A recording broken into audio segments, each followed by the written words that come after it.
Alô, Baixada Santista, o Ação em Reação chegando pela sua Santa Cecília TV. Um prazer muito grande em contar com a sua audiência nesta sexta-feira ao vivo, falando para os 9 municípios da Baixada Santista e convidando você desde já a participar do nosso programa. 3224-7017, 3224-2944. Nesta sexta-feira, a presença do deputado federal Beto Mansur, gentilmente atendendo ao nosso pedido, o Beto Mansur, que volta logo após o período eleitoral às atividades normais, e às vezes até com mais tempo, né, para se dedicar às causas da região e poder articular aqui para Santos e toda a Baixada Santista recursos que me parece que você já está apresentando, né, já está anunciando. Esteve com o prefeito eleito Mourão, com o prefeito eleito Billy. Como é que está, como é que Brasília enxerga a Baixada Santista? Beto, boa tarde e obrigado pela participação. Primeiro, cumprimentar todos vocês, cumprimentar você, Augusto, cumprimentar a esposa pela performance na candidatura à vereança. Obrigado. Cumprimentar também a todos aqueles que, de alguma forma, participaram do pleito. Cumprimentar o Paulinho Alexandre, que foi vitorioso. Tivemos aqui nesse palco alguns debates que foram muito positivos, muito proveitosos. Mas dizer para vocês que logo depois do domingo da eleição, eu já estava, na segunda-feira, eu já estava em Brasília, continuo como deputado federal, e trabalhando intensamente pela região. Nós temos lá uma relação forte, não só no Ministério das Cidades, que libera recursos para os diversos municípios, mas também em outros ministérios do governo federal. Há uma visão, respondendo à tua pergunta, uma visão da região da Baixada Santista para o governo federal muito positiva.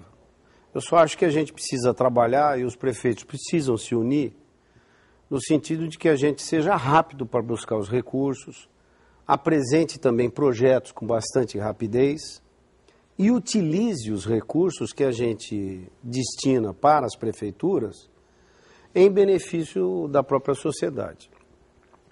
Eu vou dar um exemplo para você. Eu acho que a gente tem trabalhado intensamente para buscar recursos que eu acho que são importantes.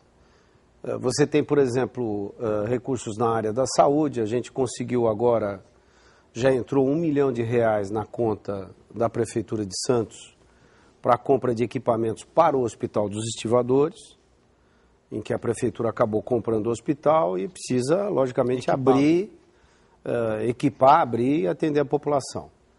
Aquele dinheiro daquele centro de atendimento aos toxicodependentes que eu tinha arrumado na Zona Noroeste, o dinheiro já está na conta da Prefeitura já há 2 anos. Um problema grave na nossa região, faltam vagas de atendimento. É verdade. E precisa ser construído. Então eu espero que agora, durante a campanha eleitoral, até o Papa falou que ia fazer. Então eu acho importante porque o dinheiro que eu arrumei já está na conta da Prefeitura e precisa fazer essa obra, que a obra ela vai ficar ali do lado do 5º Distrito Policial na Zona Noroeste. Nós também arrumamos um dinheiro, R$200 mil para a construção de uma policlínica entre a Vila Progresso e o Santa Maria, ali no setor de Morros. Precisa de uma policlínica, esse dinheiro já está na conta da Prefeitura. E agora eu tive recentemente com o ministro Padilha pedindo R$1.800.000, que é emenda minha também, destinada à modernização das diversas policlínicas dentro de Santos. E a gente tem aí liberado recursos, Augusto, para os diversos municípios. Eu liberei R$4 milhões para a Antonieta, para ela poder pavimentar ali toda a parte de Vicente de Carvalho. Tem um local específico que ela queria fazer. Eu também pedi para atender Vicente Carvalho, que precisava.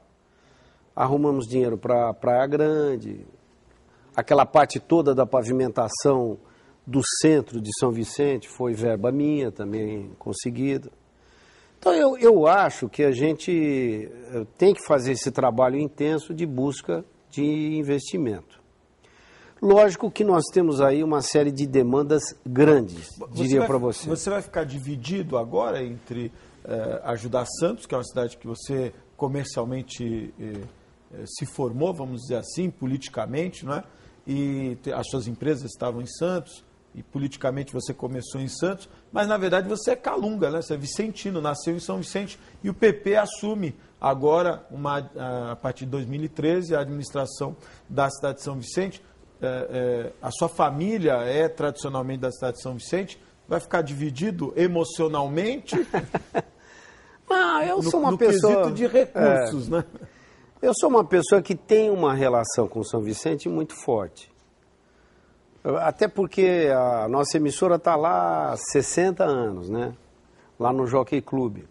Eu estava até comentando outro dia que no Jockey Club nós fomos para lá e eu trabalhava com meu pai desde moleque, desde 13 anos eu trabalhava no Jockey.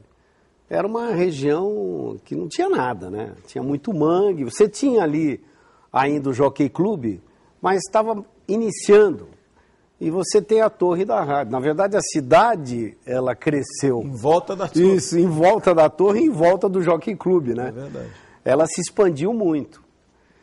Então, a minha relação com os municípios, ela é muito positiva, Augusto. Lógico que a gente tem um carinho especial por São Vicente, porque muitas vezes São Vicente precisa, às vezes, de mais de algumas coisas do que... É a mesma coisa que você ter um filho... É verdade. Você tem uma tropa lá dos teus filhos, às vezes algum está precisando mais num determinado momento, né? São Vicente, por exemplo, está numa situação financeira muito, muito difícil hoje. O Tércio, o Márcio, eles vão entregar a prefeitura numa situação assustadora de dívidas, não só de recolhimento de lixo, dívida com funcionário, dívidas para tudo quanto é lado. Creche não paga, etc. Então eu tenho conversado muito com o Billy, porque o Billy ganhou a eleição, para ele montar uma boa equipe, uma equipe competente, de gente da cidade, que ame a cidade, e eu vou procurar ajudar. Eu falei para ele, eu não preciso de nada, eu não preciso de cargo, como eu falei para o Paulinho Alexandre, eu falei, eu não preciso de nada, eu estou aí, sou deputado federal, tenho os votos da região que me deram. Tem o compromisso de ajudar, né? Tenho o compromisso de ajudar e eu tenho essa responsabilidade. Então eu já levei o Billy para conversar com os ministros, o Mourão mantém muito contato comigo, porque eu tenho boa relação de amizade com o Mourão, e se elegeu prefeito da Praia Grande, e também hoje é deputado, então a nossa relação é muito proveitosa. Tenho conversado com a prefeita reeleita do Guarujá, Antonieta, até semana passada conversamos, porque eu consegui liberar um pouco mais de recurso, e tenho mantido bastante contato com o Paulo Alexandre, já esteve comigo também em Brasília, já tivemos com o ministro, tudo. Então, eu não tenho... Eu fiz uma reunião no Litoral Sul, com os diversos prefeitos do Vale do Ribeira. Nós tivemos uma reunião grande, trocando ideias sobre como que eles podem se habilitar para poder buscar recursos no Ministério também. E eu tenho mantido bastante contato com os 9 municípios. A Ana Preto, em Peruíbe, o prefeito agora eleito em Itaém, tivemos juntos, inclusive com o governador Geraldo Alckmin, que vai fazer um hospital regional ali em Itanhaém, coisa que é muito... Fundamental. Isso, muito positiva. Até comentei com o Geraldo, falei, Geraldo, agora você tem um hospital regional que vai atender essa parte sul. Nós precisamos atender a parte norte, ou seja, de Bertioga até Ubatuba. A gente precisa de um hospital. E ele até comentou comigo que tem lá uma disputa entre São Sebastião e Caraguatatuba para saber aonde fica o hospital. Eu acho conveniente, muitas vezes, a gente fazer um acordo com a Santa Casa, que tem em Caraguá, se não me engano, acho que é Caraguá, que tem uma Santa Casa, para poder ampliar esse hospital e poder atender ali a região. Por que eu te falo isso? Porque em Caraguatatuba, a Petrobras está construindo uma refinaria de gás. Vai ser a operação da Petrobras, né? E ali, obrigatoriamente, tem que ter um grande hospital. Hospital de queimados, você tem que ter estrutura para pousar helicóptero e etc. Então, eu acho, Augusto, que tudo isso que está acontecendo nas cidades, né? Essa perspectiva de muito investimento para a região, a gente tem que aproveitar. O que eu comento até segunda-feira, possivelmente eu vou estar junto com o Paulinho Alexandre, também com o Mourão, com o Billy. A gente vai discutir um pouco em Brasília com os ministérios alternativas para a gente resolver, por exemplo, o problema da entrada da cidade. Que você, quando esteve aqui no programa antes da eleição, disse que tinha se empenhado e vinha se empenhando na liberação de recursos, não só para a entrada da cidade, mas para o projeto do teleférico, que muita gente zombou da sua ideia. Eu, particularmente, aqui achei extremamente interessante, porque integra melhor o morador dos morros, né? E esse empenho, ele acabou na eleição ou você pretende continuar, Beto? Não, aí depende muito do prefeito. O poder público tem participação importante nisso. Muitas vezes, se o prefeito não quer, é duro. Por exemplo, eu, quando saí da prefeitura, eu falei para o Papa, eu falei, olha, você vai assumir agora, está aqui tudo pronto para fazer o túnel Zona Noroeste, Zona Leste. Licitação pronta, já tinha escolhido a empresa, tudo. Ele não fez, ele acabou optando em não fazer. Então, essa obra já poderia estar pronta, vai. Porque é uma obra importante. Isso, passou 8 anos. Então, como todos os prefeitos nos debates falaram do túnel, eu acho que há hoje um compromisso para se fazer. Então, eu até comentei com o Paulinho, o Alexandre, eu falei assim, olha, em vez do governo do Estado colocar dinheiro do Estado na ligação do túnel Santos-Guarujá, que é necessário também, opinião minha, entrega para a iniciativa privada, deixa ela cobrar pedágio. E pega esse dinheiro que ia colocar lá, põe no túnel Zona Noroeste, Zona Leste, que ele é extremamente necessário. Às vezes a gente tem que ter uma visão meio futurista. Por exemplo, o túnel, ele já está maduro hoje, mas era alguma coisa que lá, 8 anos atrás, as pessoas falavam, pô, mas será que é para fazer? Imagina você que hoje a Zona Noroeste, ela pode crescer muito, o metro quadrado subir, etc. Por isso que eu falo muito para quem vive na Zona Noroeste, falo, ó, não vende o teu imóvel e espera um pouco, vai ter uma valorização. Porque vai valorizar muito. Imagina você esse túnel... E ninguém imaginava que, por exemplo, o morro se transformaria numa via de acesso, né? Isso. Hoje o trânsito... E é a mesma coisa que eu te falo com essa coisa da ideia do teleférico. Porque o teleférico... Hoje, tudo bem, as pessoas estão vendo na televisão essa novela da Globo, né? E acaba falando, pô, mas funciona, né?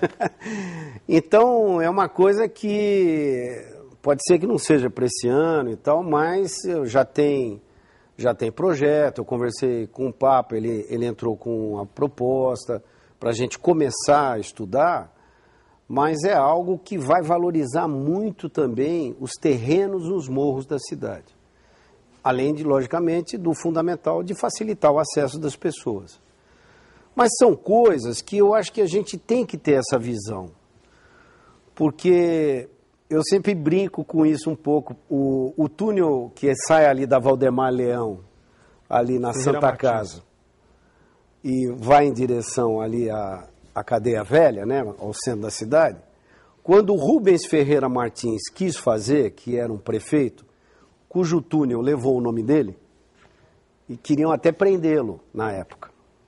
Imagina você se a gente não tivesse esse túnel. E ele teve dificuldade de fazer o segundo, né? Isso. O primeiro foi na briga e o segundo quase não sai, né? Então, são coisas que eu acho que a gente tem que ir tocando e é responsabilidade da classe política, visualizar o que é possível ser feito. Eu acho que você falou uma coisa que é verdade.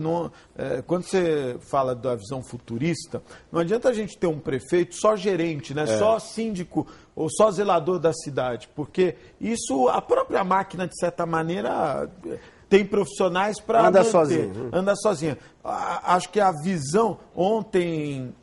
Foi o Rogério que esteve aqui ontem? Foi ontem, né? O Rogério Conde esteve aqui ontem. E chamou a atenção para uma questão interessante, que é a colocação dos fios, né, aéreos já no subsolo. E que muitas obras vêm sendo feitas e poderia se aproveitar e já colocar os fios, como está sendo feito na Costa, ali no trecho da praia, com a Praça Independência. Né? E chamou a atenção para isso. Ó, isso é questão de visão. A Comgás já não está fazendo, aproveita que a Comgás já quebrou o solo, chama a CPFL, chama a Telefônica, já vamos embutir, quer dizer, pensar a cidade para frente. E você sabe de uma coisa? A primeira colocação de fios no subsolo, nós fizemos isso lá na Rua 15. Quando a gente arrumou a Rua 15 e recuperou a Rua 15 para que ela voltasse a ter aquela imagem de antigamente, ela tinha uma série de postes, etc., com os fios aéreos. E aí nós fizemos esse trabalho de colocar subterrâneo. Ele custou caro naquela época. Agora, a prefeitura está fazendo ali da fonte do SAP, da fonte luminosa ali na costa, até a Praça Independência, vai colocar a tubulação subterrânea. E eu até encontrei outro dia o Fifi, que estava acompanhando a obra. E trocamos uma ideia, ele falou, Beto, aquilo que nós fizemos na Rua 15, hoje está muito mais barato. Quer dizer, numa condição muito melhor. Então eu acho que é muito positivo. Lógico que Santos já está toda formada, já está toda urbanizada, mas eu acho que em alguns locais importantes dá para você colocar a energia subterrânea. Beto, hoje a presidente Dilma Rousseff, aliás, acho que a polêmica dos últimos dias foi a divisão dos royalties, né? Senadores, deputados, prefeitos, governadores, todo mundo bravo com a Dilma, uns mais, outros menos, uns porque não receberam a fatia que queriam, outros porque tiraram a fatia que deveriam receber.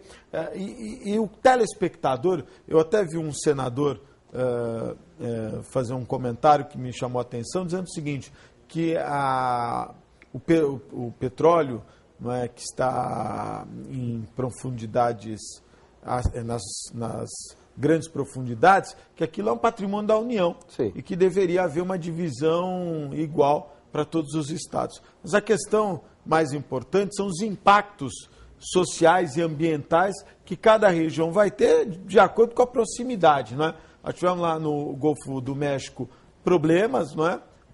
Eventualmente podemos ter aqui, e quem vai sofrer vão ser os moradores da região. Você pensa de que maneira na questão dos royalties, da divisão dos royalties? Olha, eu acho o seguinte, que o petróleo, ele pertence a toda a sociedade. Lógico que a gente vive numa região que tem a possibilidade de ter jazidas futuras aqui na frente, etc. Mas isso no estado de São Paulo não existe. O estado de São Paulo arrecada muito pouco de royalty perante o Rio de Janeiro, perante o Espírito Santo. Vai eventualmente arrecadar no futuro, mas hoje arrecada muito pouco. Santos, por exemplo, arrecada muito, muito pouco. Outro dia eu estava vendo, acho que era em torno de R$20 mil por ano que Santos pegou de royalty, etc.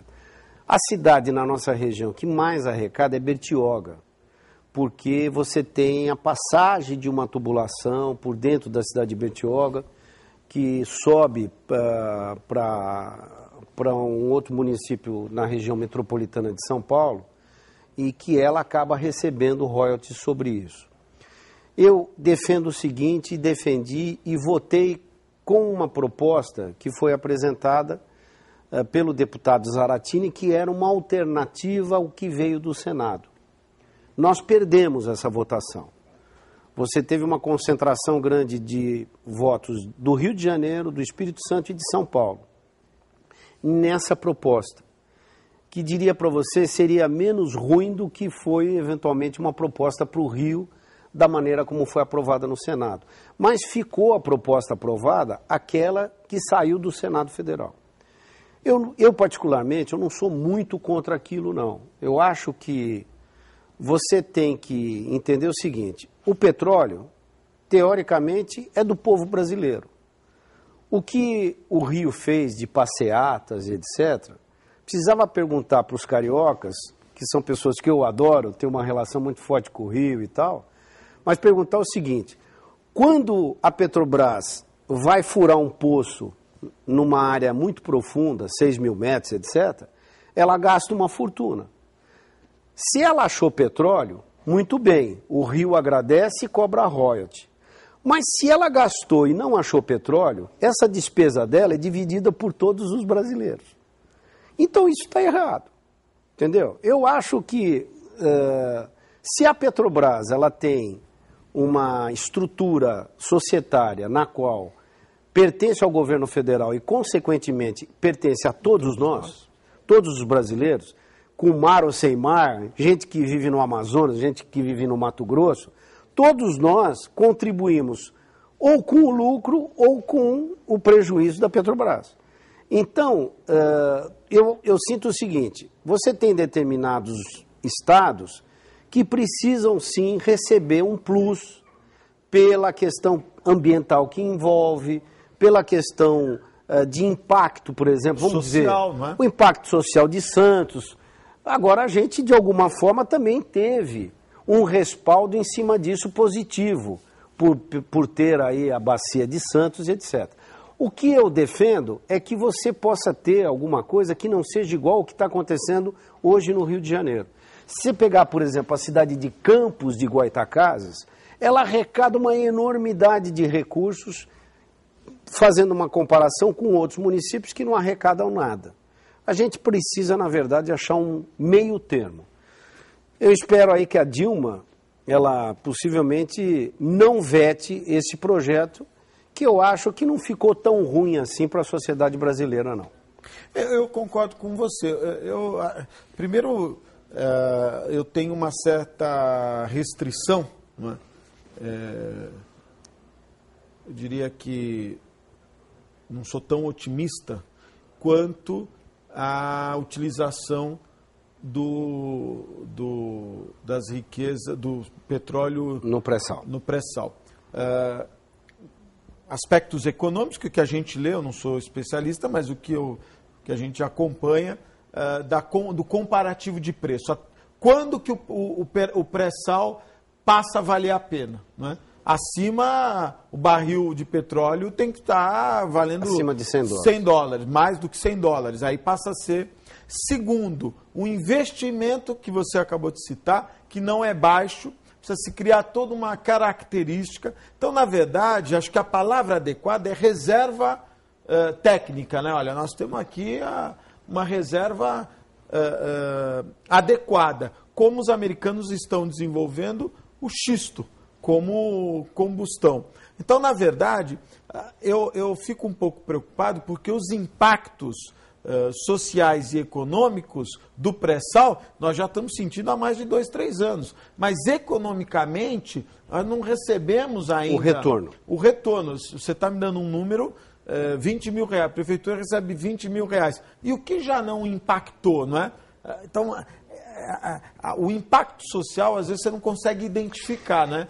Os aluguéis aumentaram, o custo de vida aumentou. Você vê a sociedade, durante a campanha eleitoral, a gente percebeu isso mais atentamente, né? Porque você está sempre... Campanha eleitoral é muito bom para o político, porque ele sempre está em contato com a população mais diretamente. Com certeza. Acho que é fundamental, né? Você se recicla. Conversando com as pessoas. Então, houve, logicamente, um impacto, muitas vezes, em cima da sociedade, em Santos, aumento dos aluguéis, aumento do custo de vida e etc. E o consequente retorno não chegou ainda. Quantas pessoas estão trabalhando, quantas pessoas de Santos estão efetivamente trabalhando na Petrobras? A Praia Grande cresceu no ano passado, eu não vou me lembrar agora dos números, não é? Mas quase 50% das pessoas que foram morar na Praia Grande, de acordo com a própria prefeitura, vieram de Santos. 48% são santistas que não aguentaram pagar os aluguéis ou os preços dos imóveis e foram morar na Praia Grande. Acho até interessante essa migração, que a região acaba crescendo, mas é preocupante, não é? Quer dizer, o santista, daqui a pouco nós não vamos conseguir morar na cidade. É verdade. Então nós temos que ter essa preocupação. Agora, também concordo com você, essa distribuição, ela deve ser que nem sociedade, não é? Quer dizer, quando tem prejuízo, vamos dividir o prejuízo. Quando tem lucro, vamos dividir o lucro. Não dá para você só ter divisão no lucro, não é? E deixar o prejuízo para... Você sabe que até conversei um pouco com o pessoal, porque eles foram lá, o Rio fez uma grande passeata Até a Fernanda Montenegro, coitadinha. Eu falei, nossa, eu gostaria de fazer só um comentário com vocês, porque vocês não lembram. Na hora do prejuízo. Na hora do prejuízo, vocês querem que a gente divida. Falei com os deputados do Rio, lógico, né? Vocês querem que a gente divida todo mundo junto com os quase que 200 milhões de habitantes no Brasil. Agora, o lucro, vocês querem, logicamente, que separe aí para o Rio de Janeiro e para o Espírito Santo. Não está certo desse jeito, eu acho que... Acredito até que a presidente Dilma, ela vai aprovar o projeto, ela não vai vetar totalmente o projeto. Pode eventualmente vetar uma coisa ou outra, mas eu acho que ela vai aprovar porque houve um anseio grande de todo o Brasil no sentido de fazer uma divisão mais equânime dos royalties do petróleo. Essa é a palavra. Nós vamos fazer... Eu tenho que fazer um intervalo agora. Eu tenho perguntas aqui para o Beto. Primeiro mandar...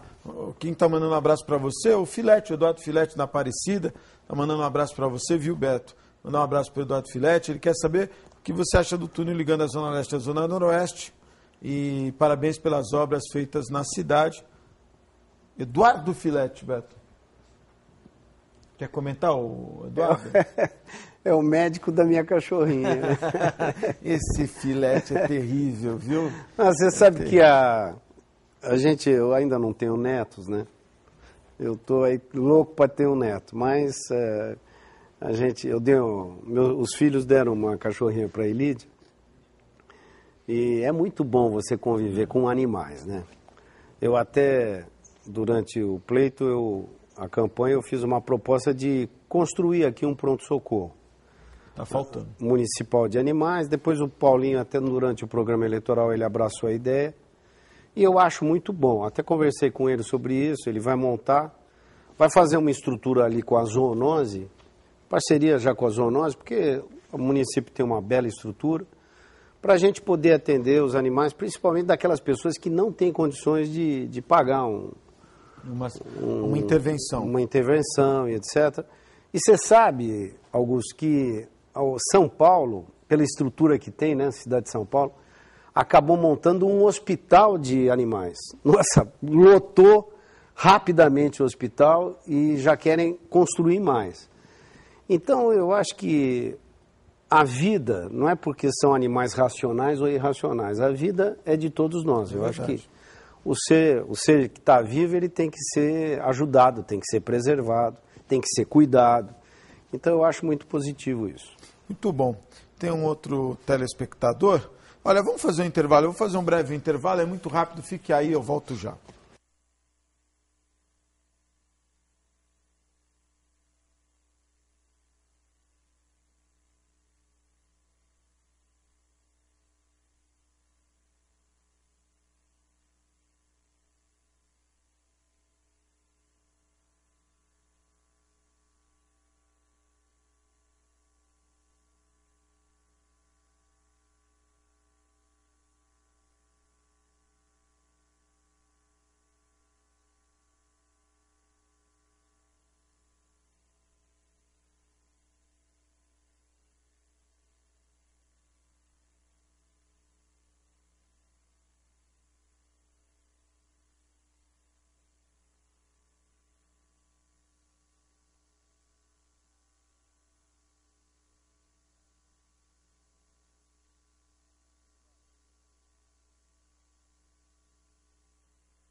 aqui nos nossos estúdios da Santa Cecília TV, e eu quero mandar aqui um abraço especial ao meu amigo Antônio Arthur, está na Santa Casa, internado, fez uma cirurgia, passou um susto, mas está tudo bem agora. Um abraço para o Tony, está nos assistindo lá, franca recuperação, e em breve já vai estar pilotando um triciclo, porque moto ele não quer mais, vai estar pilotando um triciclo.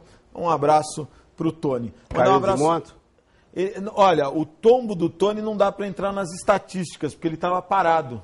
Ele estava parado com a moto, um carro perdeu e encostou nele, ele caiu, a moto com o peso da moto, ele estava parado. Então não dá para entrar muito nas estatísticas. Mas, infelizmente, em breve, e é aquilo que o Beto falou no bloco anterior, um administrador tem que ter visão. Se nós não nos preocuparmos com os custos dos acidentes de moto, está inviabilizando, é um dos problemas da saúde no Brasil. Sim. Não é só moto, viu? Você sabe que eu relatei, eu fui o primeiro relator do Código de Trânsito lá atrás. E já havia uma discussão muito grande com relação a isso. Você sabe que a gente teve uma diminuição no número de acidentes de veículos, 4 rodas, etc., e um aumento assustador de veículos de 2 rodas, né? Então é uma coisa muito preocupante, porque a tendência de você ter aumento de motocicletas no Brasil é muito grande. Muito grande. Em função do trânsito e etc, e da facilidade hoje que você tem de comprar uma moto. Então eu, que sou uma pessoa que gosta de moto, ando de moto, tenho moto, às vezes eu vejo na Imigrantes, antigamente era proibido de você ter moto pequena na baixa cilindrada. Baixa cilindrada nas rodovias. Hoje, por incrível que pareça, às vezes você vê essas bis andando na Imigrantes, do lado de caminhão, passa, elas balançam. E além disso, muito perigoso. Nas cidades, a chegada dessas bicicletas elétricas, que anteontem na Princesa Isabel tinham 3 meninos, moleques, 10, 15 anos no máximo, sem capacete, descalço, que eu falei, se ele se assustar, ele cair, ele está estrepado. Essa questão, ela é muito preocupante. Há um mês atrás, eu encontrei com o presidente do Denatran, que é ligado ao Ministério das Cidades também, e eles estavam numa reunião discutindo liberação de bicicleta motorizada. Eu falei para ele, Júlio, nossa, esse negócio me preocupa tanto. A que velocidade que esse pessoal vai andar? Não, vai andar numa velocidade em que a bicicleta... Difícil controlar, hein? Mas é dificílimo de você ter esse controle. Aí eu falei, mas em que velocidade que a pessoa vai andar numa ciclovia? Por exemplo, ciclovia da praia. O cara vai andar a quanto? A 20 por hora? 15 por hora? 10 por hora? Entendeu? Então é um negócio muito, muito perigoso. Nós temos que tomar cuidado. Recentemente, os números são 45 pessoas internadas na ortopedia da Santa Casa, 43 acidentes de moto. Muito perigoso. E dos 43, 40 SUS. Não é? Nada contra, mas na verdade a gente sabe que muitos motociclistas ou motoqueiros acabam abusando demais, e aí os acidentes. Vamos mandar um abraço para os meus amigos do restaurante Boqueirão Express Grill. Inclusive o Paulo lá tem mas o Paulo não é motoqueiro, o Paulo é motociclista. O Paulão do Boqueirão Express Grill tem moto. Boqueirão Express Grill, Rua Lobo Viana 89, ao lado da Unisanta, em frente ao Supercentro Boqueirão. Quero também registrar aqui, meu amigo Marcelo Laranja me mandou um e-mail. Ele me passa aqui uma programação que sábado à tarde, na feijoada do Bodegaia, apresentação da Rafaela Laranja, um abraço, filha do Marcelo, o Beto Alves, grande Beto, e o Carlos Nakai. E no dia 2 de dezembro, no Dia Nacional do Samba, também no Bodegaia da Pompeia, samba da melhor qualidade a partir das 2 da tarde. Excepcionalmente neste domingo, o Carlos Nakai e Edilei Fernandes não vão estar, mas o Rudinei Fernandes vai levar seu grupo. Quero registrar aqui o Marcelo Laranja, samba de verdade, não é? Samba verdadeiro. Grande Marcelo Laranja, um abraço. Pessoal do Clube do Choro também. Mandar um abraço aos meus amigos sempre atentos da Ozan, www.ozan.com.br. E também recebi aqui um e-mail de um telespectador, o Moésio Rebouças. Ele pergunta: o Parque Ecológico do Perequê possui uma famosa ducha com queda d'água, que proporciona aos visitantes do local um banho agradável e natural. Ele gostaria de saber quando vai ser consertada a ducha. Aqui registrado o e-mail do Moésio Rebouças. Quem nos apoia também, os meus amigos do Incatep. Hoje, a chegada de grandes terminais portuários, e naturalmente que com equipamentos sempre de última geração, cada vez mais modernos, a necessidade de operação profissional. E o Incatep vem qualificando o trabalhador portuário e também aqueles que não pertencem ao mercado, mas que querem ser inseridos. E o Incatep qualifica e certifica com muita excelência. Incatep, o primeiro e verdadeiro centro de excelência portuária. Quero agradecer aqui a Leonor, ela me convidou, infelizmente não dava para participar, do jantar da Soroptimistas. E eles homenagearam a própria Leonor. Fica aqui um abraço, obrigado sempre pela atenção. E também a companheira Neide Pinho Cardoso, muito obrigado às duas. Mandar um abraço também aos meus amigos do Jornal da Orla, a parceria que deu certo, o Jornal da Orla, Diário do Litoral. Você comprando o Diário do Litoral, às quintas e domingos, você ganha inteiramente grátis o Jornal da Orla. Jornal da Orla, Diário do Litoral, a parceria que deu certo. E também quero agradecer aqui, mandar um abraço para vários telespectadores, mas eu estou com o Eurípides, é isso mesmo, me mandou um e-mail muito amplo aqui, não vai dar para ler o e-mail todo, são 3 páginas falando sobre os problemas, aqui olha, são 3 páginas de e-mail falando sobre os problemas dos bailes funks. Ele reclama de vários lugares na Zona Noroeste, onde fica insustentável a convivência com os bailes. Eles acontecem na rua, em via pública, e os moradores do Jardim Rádio Clube não conseguem mais conviver com essa situação. Acho que cabe até que uma matéria interessante o assunto, e nós vamos encaminhar para a nossa produção. Quero comentar, eu hoje vi uma notícia que me deixou estarrecido, e infelizmente a justiça, ela em alguns momentos, ela se torna cruel, não é? 2 oficiais de justiça levaram um adolescente deficiente mental, soropositivo, cego, mudo e paralítico. Esse jovem, a mãe, que era soropositiva, abandonou o menino teve meningite, a meningite levou o menino a ficar cego, mudo, paralítico, e a justiça, fecha um pouquinho, abre um pouquinho, por favor. Camilo, dá para fazer? Deu um probleminha? Então tá bom, muito obrigado. Quando puder, me avise. A justiça ordenou que o jovem fosse levado ao gabinete do pedagogo Rui da Luz, secretário de Assistência Social de São José. São José é uma cidade na Grande Florianópolis. Eles cumpriram ordens da juíza Ana Cristina Borba, da Vara da Infância e Juventude. Nós vamos voltar para nós ou não volta mais também? Vai ficar preso assim até o... obrigado, viu? Ana Cristina Borba, da Vara da Infância e Juventude da cidade.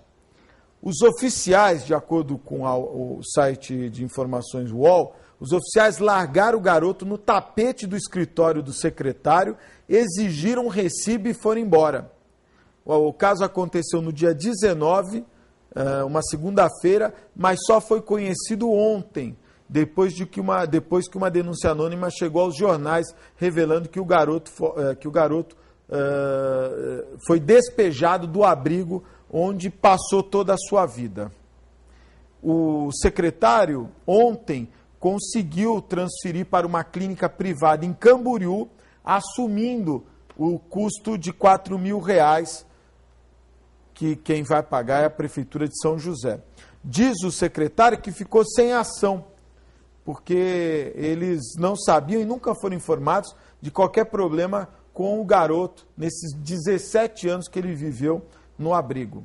Até que apareceram os dois oficiais e jogaram a pessoa aqui sem respeito por ela. Diz o secretário que não foi procurado por ninguém da instituição e o que aconteceu para ele foi uma arbitrariedade que eu também comungo da opinião. O menino ficou até às 11 da noite no chão do escritório do secretário, até que uma vaga provisória fosse obtida numa clínica para idosos. Olha, o problema de vagas para portadores de necessidades especiais em todo o país, não é o problema de Santa Catarina, não é o problema do Rio Grande do Sul, do estado de São Paulo, o problema é nacional. Os portadores de necessidades especiais têm dificuldade, os adultos têm dificuldade em obter vagas. Pior, nesse caso, mães que foram usuárias de crack, de drogas, que acabam contaminando seus filhos, né, e jogando, e deixando jogados ao mundo. Quer dizer, é uma coisa que não dá para entender. E a sociedade, o Estado, tem a obrigação de participar desse problema. E aí chama a atenção que a Justiça, não é? E a doutora Ana... cadê o nome aqui da mulher? A doutora Ana Cristina Borba permite, talvez não tenha lido o processo, né? Ou talvez não saiba das dificuldades de um jovem deficiente mental, soropositivo, cego, mudo e paralítico. Qual é a situação? Pode mostrar a foto agora, Camilo, ou não? Está travado. Só me diz sim ou não alguém aí. Por favor, obrigado, viu? Então vamos lá, Camilo. Ainda hoje, senão vai terminar o programa. Muito obrigado. Está aí o menino que largado às... Caramba, não dá nem para falar, porque eu estou em quarentena. Vamos fazer um breve intervalo, é muito rápido. Fique aí, eu volto já.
Estamos de volta ao vivo. O pastor Papilon, do Jardim Rádio Clube, ele quer saber do Beto Mansur o que você pode falar sobre a crueldade no assassinato do japonês do funk, já que o mesmo era do seu partido. O que a gente vai falar disso, né? Eu conversei com o japonês 2 dias antes, estavam até discutindo questões políticas, etc. E outro dia me comentaram, não, ele se matou. Como? Ele era um cara de bem com a vida, né? Uma coisa muito triste, uma violência. Né? É muito simplista isso, ele se matou. Uma pessoa do bem. Infelizmente, espero que descubram aí por que o assassinaram, né? Mas é uma coisa muito triste, não só para todos nós que éramos amigos dele, mas principalmente para a família. O Meirelles do Macuco, Beto, o que você tem a dizer sobre a passagem de ônibus? A atual tarifa R$ 2,90, isso é um absurdo, uma das mais altas do país. A tarifa, normalmente, ela segue uma determinada planilha. Você tem, muitas vezes, em determinadas cidades, por exemplo, como Santos, você tem uma série de diminuições de tarifas para idosos, para estudantes, para outras pessoas da própria sociedade. Você tem custos, logicamente, e em cima dessa planilha, que é o que a própria estrutura da companhia acaba apresentando para a CET, e a CET acaba aprovando o valor da tarifa. É uma tarifa alta em Santos, comparável com outros municípios? Só que tem um detalhe em Santos que as pessoas não podem esquecer. O transporte em Santos e a tarifa na cidade, ela não tem subsídio. Diferente de São Paulo, por exemplo, que a prefeitura pega um dinheiro Cubatão é assim também, dos cofres públicos, que poderia servir para creche, para pavimentação, para saúde, etc., pega esse dinheiro e põe no cofre das empresas, do sistema, para pagar uma parte da tarifa. Então, automaticamente a tarifa fica mais baixa. Santos não faz isso. Ela não subsidia o transporte público. Por isso que ele é mais caro. O Zinho do Marapé está mandando um abraço. Agora, só um comentário. Nada, quer dizer, que justifica, muitas vezes, um serviço ruim do sistema de transporte coletivo. A gente tem que estar sempre... a empresa, diria para você que é uma empresa muito bem estruturada, mas ela precisa prestar um melhor serviço no transporte coletivo na cidade. O Zinho no Marapé está mandando um abraço para você. Beto, sem dúvida, foi o melhor prefeito que a cidade já teve. É que o Zinho é meu amigo. O Paulo do Embaré tá bravo, viu, Beto? Se você quiser, eu não falo. Pode falar. Tá bravo. Tem problema? Não. Então vamos lá. Beto, você sabe como ficará a situação dos fornecedores de materiais para a Prefeitura de São Vicente? Pois desde setembro eu não recebo e não há previsão. Hoje o saldo devedor da Prefeitura com a minha empresa é de R$13 mil. Como a empresa é pequena, isso se tornou um grande problema. Domingo é meu aniversário, do Paulo, e não tenho como comprar um bolo, estou quebrado.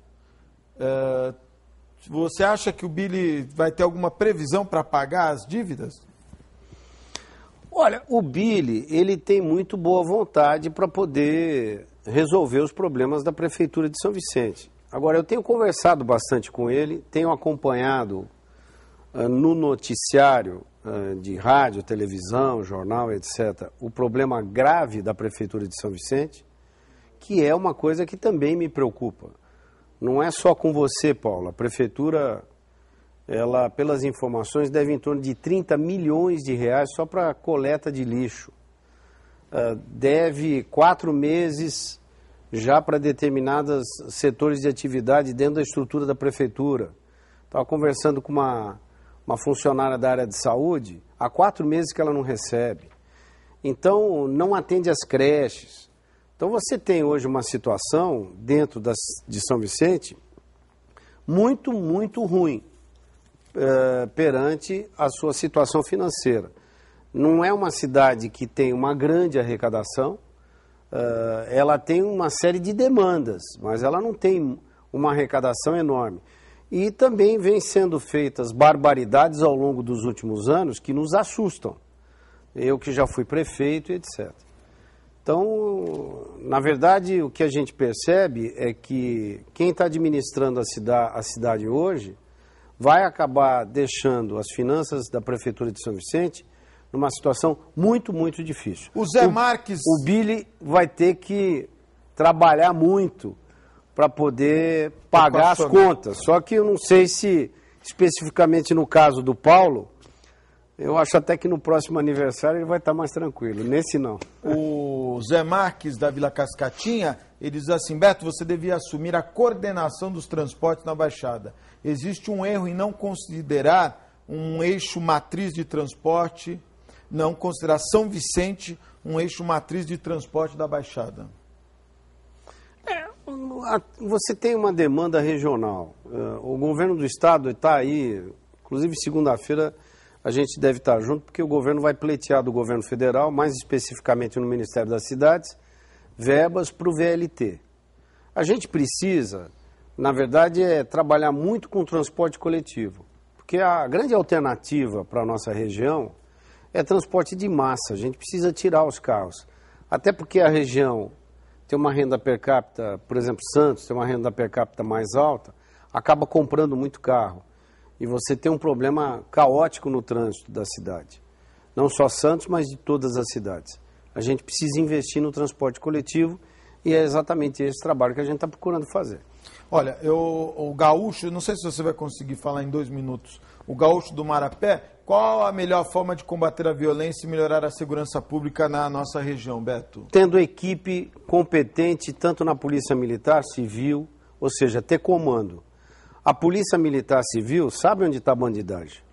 A Prefeitura pode ajudar com a sua estrutura, com centros logísticos, levantar os problemas aqui e ali de violência, etc.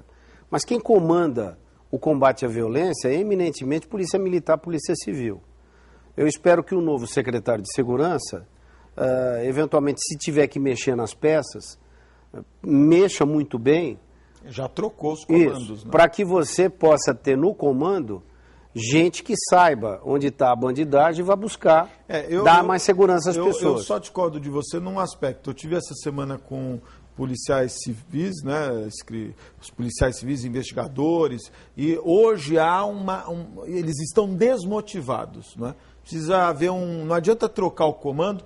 Todos criticaram o Antônio Ferreira Pinto, dizendo que não tinha diálogo, que não dava atenção, mas num primeiro momento, reivindicação geral, salário. Sim. O cara, olha, nós queremos um salário melhor. Sem contar. Senão o cara não tem motivação. Sem né? contar essa questão salarial, porque São Paulo é um estado que arrecada muito dinheiro e tem um dos salários mais baixos para civil e para militar. Concordo plenamente com você. Não dá para também, reivindicação aqui, não dá para trabalhar em distritos que são insalubres, o cara não tem nem banheiro para trabalhar, né?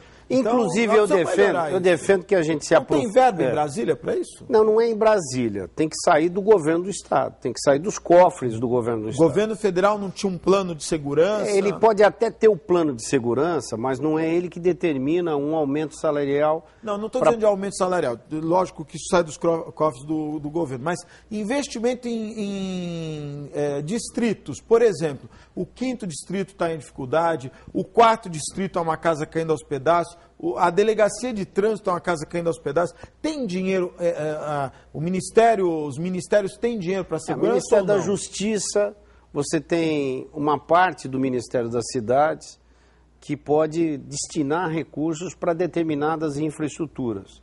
Mas diria para você, Augusto, que não é nada excepcional. Então o próprio Estado é que tem que investir. Eu acho que e isso está na Constituição, segurança cabe especificamente ao Estado. Lógico que o município, nunca um prefeito vai abrir mão de estar ajudando, etc. Vai colaborar, lógico. Mas fundamentalmente é o Estado. E o Estado, ele precisa estar muito atento a melhorar a condição de vida do policial civil e militar e também mexer com o comando para que você possa resolver eminentemente esse problema de falta de segurança da população. Porque a gente não pode conviver com esse dia a dia que a gente está vivendo aí nos últimos meses. Tivemos aí o caso casos e mais casos, não é, que deixam a população com medo de ir às ruas, não é? E acho que o governador Geraldo Alckmin deve pensar muito bem no aspecto de remuneração da polícia. A polícia hoje precisa ser bem remunerada, fundamental. O que eu quero te dizer é o seguinte, quando às vezes você tem uma série de mortes em determinados locais, fala-se assim, não, é briga de gangue. Aí depois você tem uma série de mortes e fala, olha, a polícia, determinado setor da polícia, acabou levantando quem estava com problemas de ficha policial, etc., acabou matando. E nesse envolvimento todo, tanto de bandidos como de polícia, você tem no meio gente que não tem nada a ver com isso, inocentes que acabam morrendo. Então, eu acho que a gente precisa mexer nesse comando para saber quem é bandido, quem é polícia e quem vai nos dar segurança, porque a gente paga o imposto para isso. Beto, muito obrigado pela sua participação, viu? Obrigado, queria agradecer a todos. Estamos aí na atividade, no dia a dia, e cumprimentar você, a todos os telespectadores, e dizer que essa atividade nossa é uma atividade intensa que nos dá muito prazer. Durante esse período aí de final de ano, a gente vai estar buscando mais recursos até para toda a região. Esse é o nosso compromisso. E a gente vai continuar nesse trabalho intenso aí pela Baixada e pela sua população. Muito obrigado pela participação. Nós estamos indo embora, mas voltamos segunda-feira ao vivo, direto aqui dos estúdios da Santa Cecília TV. Uma excelente tarde, até amanhã, se Deus quiser. Aliás, até segunda, se Deus quiser, e Ele há de querer. Tchau.